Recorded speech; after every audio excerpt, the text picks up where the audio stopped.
Hey, welcome back. In our last video, we learned how to design this container here, which might not look like a container, but it is. What we're going to do is we're going to machine this top part, and then when we're done, we're going to flip it over, and we're going to machine the lid here, and then we're going to cut it in half with a saw, and we're going to face off this material here. So we're left with just the base here of the container and the lid. So let's go ahead and get started. All right, so the first thing we're going to want to do is to come on up here and select our CAM tab. It stands for Computer Aided Machining. Then we're going to start a new setup. So go ahead and click on this new setup button here. All right, and we're going to come on over here and we're going to go, this is very important now, and this is one of the issues that can lead to crashes if you're not careful. Select Stock Box Point. Okay, we're going to flip this over and we're going to go ahead and do the base portion of our container first. So we're going to select back here. Okay.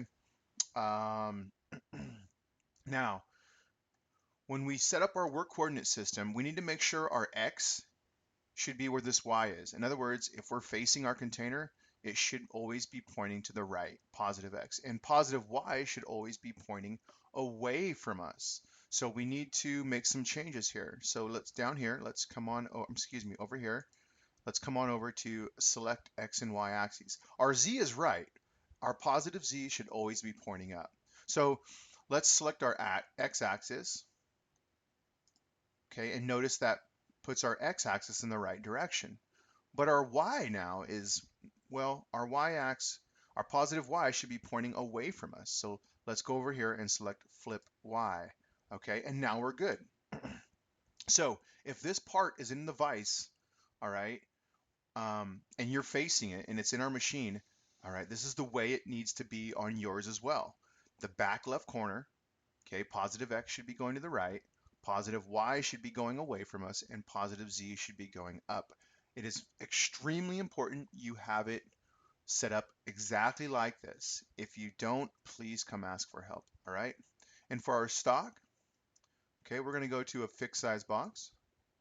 We're going to make it 3, 3, and 2, and everything's going to be centered here. And then we're going to go ahead and hit OK.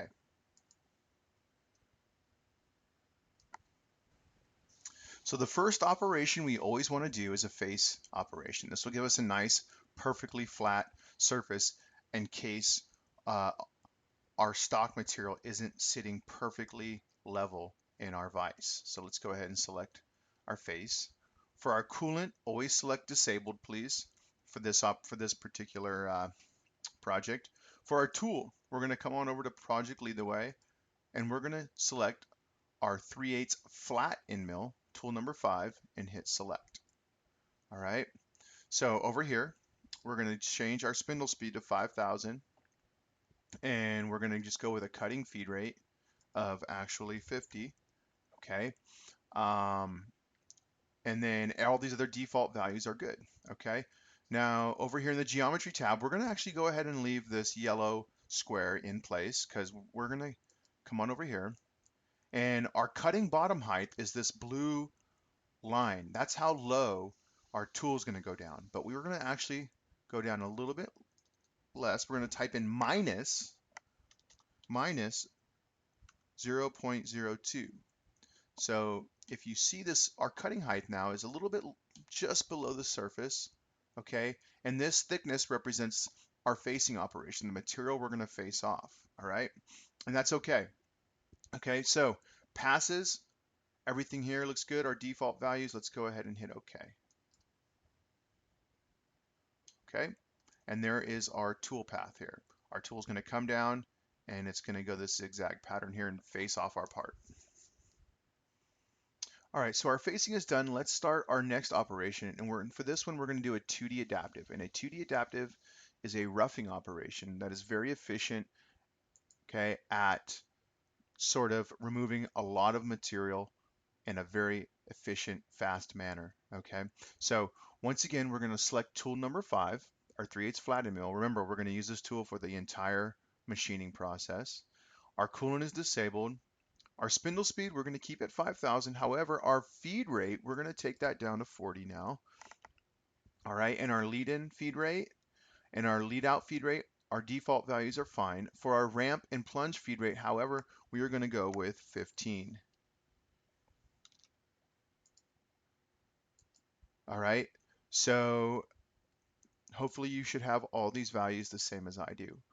Okay, for our geometry now, this is important, so listen carefully. We're going to want to remove the material around the sides of our container. So we're going to select here. We're also going to want to remove the material around the lip of our container. So we're going to select there. And we're also going to want to remove the material inside of our container. So this pocket here. So we're going to select here. Okay. For our heights tab, all of our default values are okay. Okay, for our passes now, this is important. Remember, we're using HDPE or RenShape. It's a fairly soft material, so we can get away with a higher optimal load. So we're going to go with 0.25. If this was metal, we wouldn't be using such a high value. Okay, for stock to leave, we're going to want to leave stock along the walls of our container. So we're going to leave radial stock as 0.02. For axial stock to leave, we're going to want to leave it to 0. So what this does is this removes all the material along the flat portions of our container here and inside of our pocket. So we're leaving no stock along the floors here. Okay, so make sure your radial stock to leave is 0.02 and your axial stock to leave is 0. Okay, we're going to come along with a finishing pass later and clean up the walls of the container. Okay, for your linking tab, the default values are fine. We're going to go ahead and hit OK.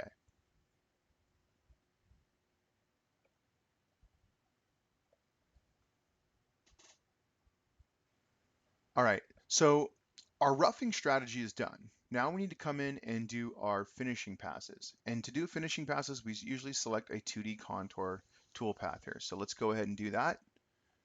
All right, once again, we're going to use tool number 5, a 3/8 flat end mill. Our coolant is disabled. But with finishing passes, we want to slow down our feeds and speeds. So we're going to select a spindle speed of 3000 RPM, a cutting feed rate of actually uh, 20 inches per minute. All right, and all these other default values are fine, okay, because we're not going to really be doing any plunging or ramping with this operation.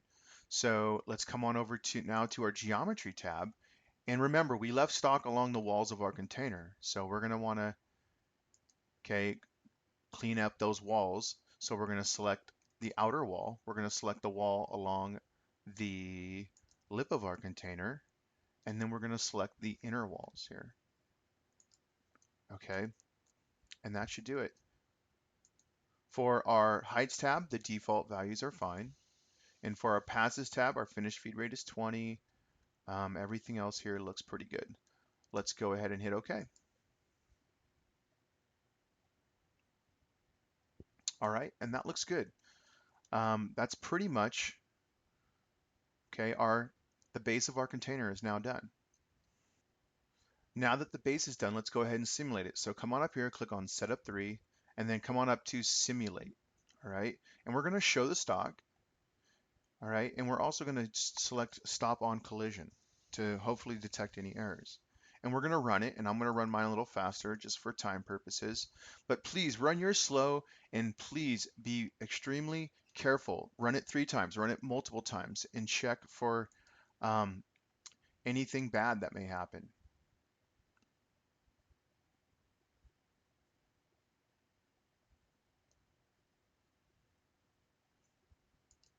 Okay, and now this is pretty much our roughing pass. Now our finishing pass is going to come through and clean up those walls like we talked about earlier. And it looks good. All right, let's go ahead and hit close. And now let's start on the setup for the lid. So what we're going to want to do is rotate our part over, and we're going to start another setup. All right, and we need to adjust our work coordinate system again so that our X, Y, and Z axes are in the back left corner. So we're going to select here, and notice our Z is pointing down, our positive Z. We don't want that. We want it to point upwards. So we're going to come over here to model orientation, and we're going to select Z axis plane. Okay, and we're going to just select right there. and we're going to flip the Z. Okay. And now we're going to select our X axes and we're going to flip our X. Okay. And this is exactly how it should look like. All right. So this is very important because you could crash a tool or cause damage to the machine if you don't set up your work coordinate system right. So make sure your positive X is going to your right, make sure your positive Y is going away from you, and positive Z is pointing upwards. All right, once you have that, come on over to stock. And once again, we're going to go to fixed size box and make sure it says 3 by 3 by 2 inch and it's all centered. Okay, and we're going to go ahead and hit OK.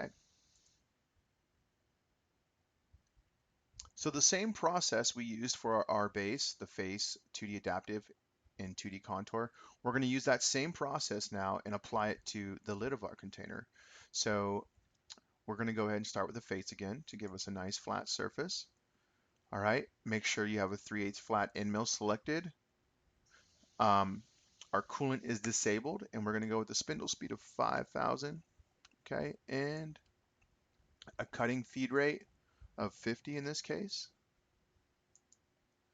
For our geometry tab, we're going to go ahead and leave this yellow square selected. And then for our heights tab though, our bottom height here is selected as to the model top. Well, we're going to go just below that. We're going to cut just below the model top and we're going to change that to minus 0.02. And notice our blue flat surface here moved just below the lip of the container. So this represents the material we're cutting. All of our other default values here in the passes and linking tab are okay. Let's go ahead and hit OK.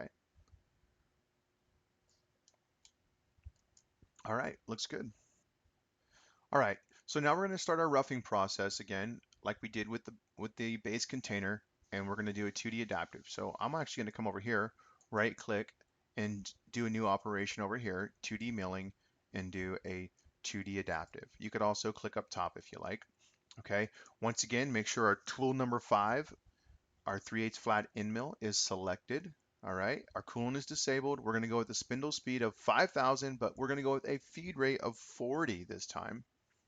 And since our toolpath will involve a ramp and a plunge feed rate, we're going to set these to 15 like they already are.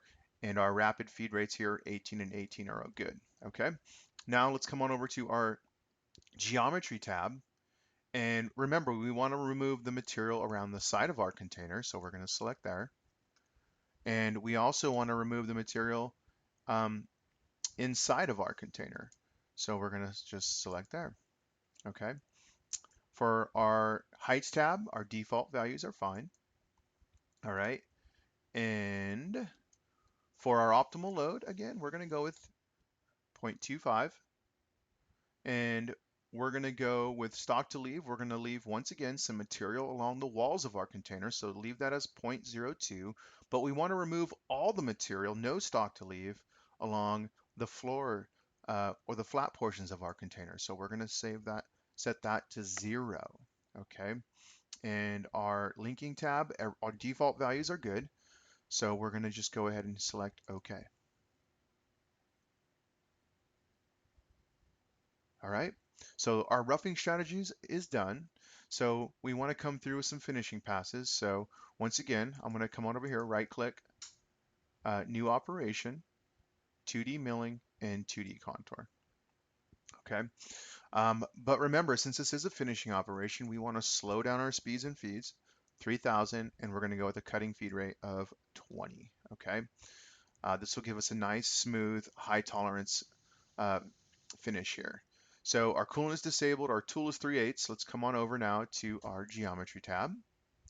Once again, we're going to remove that material around the walls of our container. So we're going to select there, and we're going to select there. Okay, so our heights tab is good, and everything in our passes tab looks good. So let's go ahead now and hit OK. And there you have it. Our lid of our container is now complete. Let's go ahead and simulate it. So click on Setup, Click on Simulate up here in the top left corner. All right, we're going to make sure stock is selected and stop on collision is selected. And let's go ahead and run it. Okay, I'm going to speed it up just for time purposes here. So there's our facing. There is our 2D adaptive. Okay, here's our pocket, our roughing operation. And now we're going to come in with our 2D contour. Okay, and it looks good. Now let's close our simulation.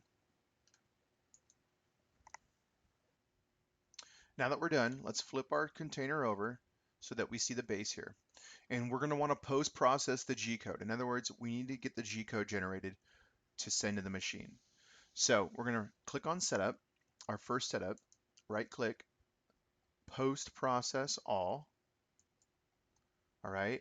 And right here, it's very important. If you're using the IntelliTech machine, select IntelliTech. All right. Down here in Program Comment, just write your name. All right. And then hit Post and save it to a USB or thumb drive. All right. But if you're using the Haas, okay, scroll up here, and we want the Haas pre-NGC post processor. Now, this is very important. Down here where it says built-in high feed rate, make sure that says 60. Once again, just have your name here. Everything else is good. Hit post and save it to a USB thumb drive. All right. When you're ready, let me know. Sign up and we'll start machining your container. All right. This concludes this video. Thanks for watching.